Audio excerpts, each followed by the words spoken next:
बिस्मिल्लाहिर्रहमानिर्रहीम। जम्मू कश्मीर के अंदर बहुत सारे मुलाजमीन थे जो इंतज़ार कर रहे थे कि सरकार उनको परमानेंट करे, उनके हवाले से कोई फ़ैसला लिया जाए, हतमी फ़ैसला हो, और वो फ़ैसला बिलाखिर ले लिया गया।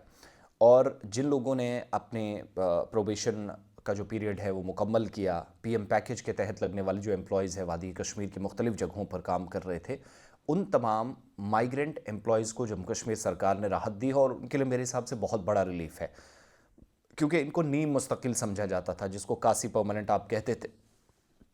तो वो सिलसिला अब ख़त्म कर दिया गया है। और साल 2009 से पीएम पैकेज के तहत जिन लोगों को रोज़गार मिला था कश्मीर में मुख्तलिफ़ जगहों पर, जो माजी में अपना घर बार छोड़ चुके थे, मुतासिर हुए थे, उन मुहाजिर एम्प्लॉयज़ को या माइग्रेंट एम्प्लॉयज़ को रेगुलाइजेशंस के मुतल्लिक जितने भी अबहाम थे, शक व शुबहात थे, डाउट्स थे, जो संदेह था, उसको सरकार ने ख़त्म कर दिया है। तो तमाम उन मुलाजमीन को बहुत बहुत मुबारकबाद।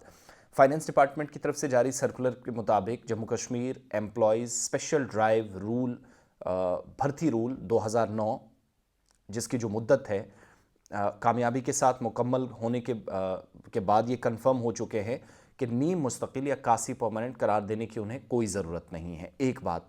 दूसरा, सर्कुलर के मुताबिक कंफर्मेशन के बाद ये मुलाजमीन मुस्तकिल सरकारी मुलाजिम की हैसियत से काम कर लेते हैं, और आज ये सिलसिला शुरू हो गया है। इसी सर्कुलर में इस बात की कंफर्मेशन हुई है कि प्रोबेशन का जो पीरियड था मुकम्मल हुआ, और कंफर्मेशन से मुतल्लिक जो रजिस्ट्रेशंस थे, मुतलका जो मुलाजमीन हैं, कंसर्न जो एम्प्लॉयज़ हैं, ये सर्विस बुक्स में भी बाकायदा तौर पर दर्ज करना इनका लाजमी होगा। तो दैट मीन्स ये तमाम लोग जो हैं वो परमानेंट मुलाजिम की हैसियत से अब काम करेंगे। और महकमा ख़जाना ने वाज़ेह कर दिया कि पीएम पैकेज के तहत जो एम्प्लॉयज़ हैं उनकी तकर्री या जो अपॉइंटमेंट या नियुक्ति हुई थी वो SRO 412 के तहत हुई। 30 दिसंबर 2009 के ज़रिए जो रूल्स थे, स्पेशल ड्राइव चली, मुहाजिर भर्ती कवायद 2009 के मुताबिक अमल में लाई गई उस वक्त की गवर्नमेंट ने। और कवायद के तहत मुलाजिम को शुरुआती 2 साल की प्रोबेशन पर रखा जाता था, जिसमें फिर बाद में 2 साल की एक्सटेंशन की गुंजाइश थी।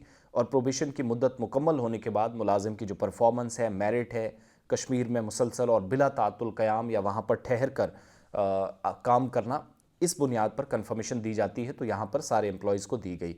सर्कुलर के मुताबिक एक बार मुलाजिम के कंफर्म होने के बाद इसका ओहदा जिस पर लीन कायम हो जाता है, इसके बाद आजिर और मुलाजिम के दरमियान ताल्लुकात मुस्तकिल सरकारी मुलाजमीन के लिए जो कवानीन लागू हैं वो तय पा जाते हैं, और मुलाजमीन की नीम मुस्तकिल करार देने का अब सवाल ही पैदा नहीं होता। They are not and we shouldn't call them कासी permanent, now they are permanent.